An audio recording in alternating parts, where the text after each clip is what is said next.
Every zebra on Earth is wearing a pattern that has never existed before. No two zebras have exactly the same stripes. But here is the strange part. There is no tiny artist inside a zebra embryo carefully painting each stripe one by one. So how does nature create something so complex? How does a simple collection of cells decide where black stripes should appear and where white stripes should remain? The answer may surprise you. Nature might be using a simple chemical competition. Look around and the same mystery is everywhere. A leopard has spots. A giraffe has patches. A pufferfish has swirls. Even your own fingertips have ridges nobody designed. At first glance, all of it looks like it needs a detailed blueprint. But biology has a shortcut. Sometimes wildly complex patterns come from incredibly simple rules, repeated over and over. The person who first cracked this wasn't a biologist. In 1952, Alan Turing, yes, the same Turing who helped break Nazi Germany's Enigma code and laid the groundwork for modern computing, published a theory explaining how these patterns could form entirely on their own, out of pure chemistry. Almost nobody paid attention to it at the time. It was a strange side project from a man already known for something else entirely, and it sat mostly ignored for decades, until biologists finally had the tools to go check if he was actually right. His idea involved two invisible chemicals spreading through developing skin. Call them an activator and an inhibitor. The activator does two things. It makes more of itself, and it triggers the inhibitor. The inhibitor has one job: shut the activator back down wherever it shows up.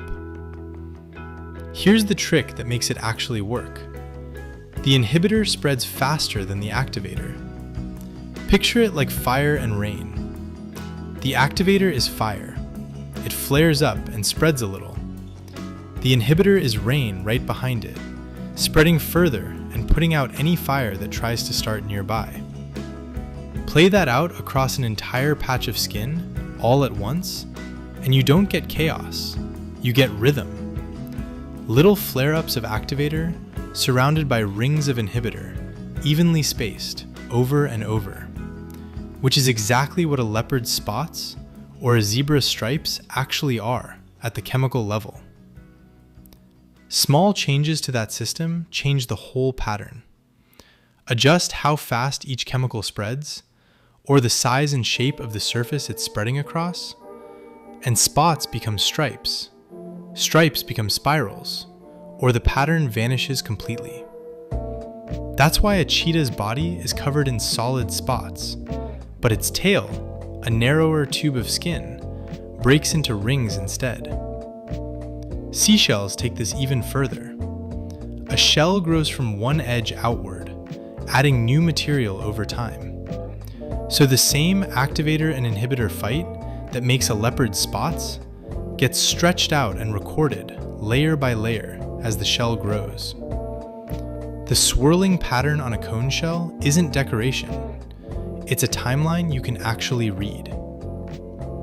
And this is why no two zebras match. The chemical fight isn't running off a fixed plan. It's sensitive to tiny, random differences early in development. Nudge the starting conditions even slightly, and the whole pattern shifts. Giraffes work the same way. Every giraffe's patches are as individually unique as a human fingerprint. Speaking of fingerprints, recent research points to this exact same process shaping the ridges on your own fingertips.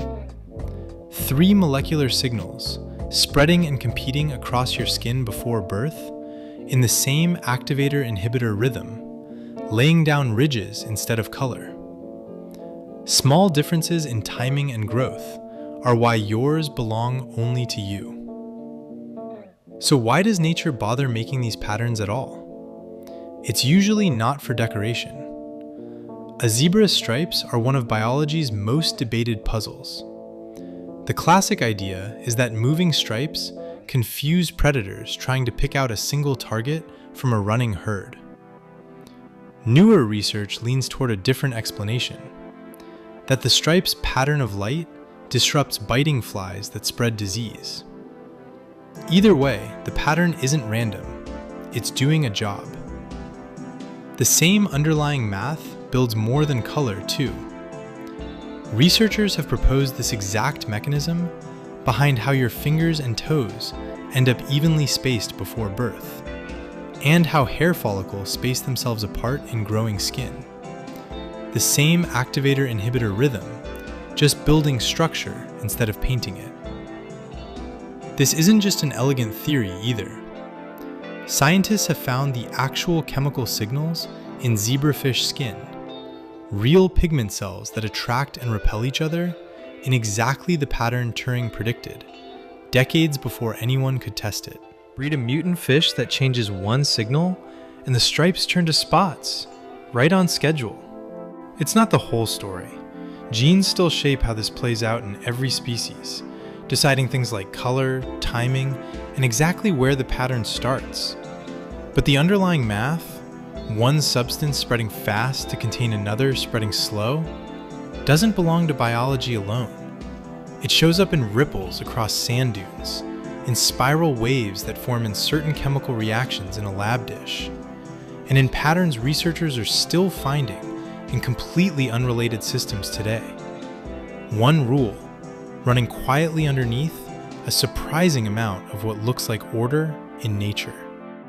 So next time you see a zebra, a leopard, or your own fingertips, you're not looking at a design. You're looking at a chemical argument, frozen mid-fight, running off nothing but two competing signals and a few simple rules.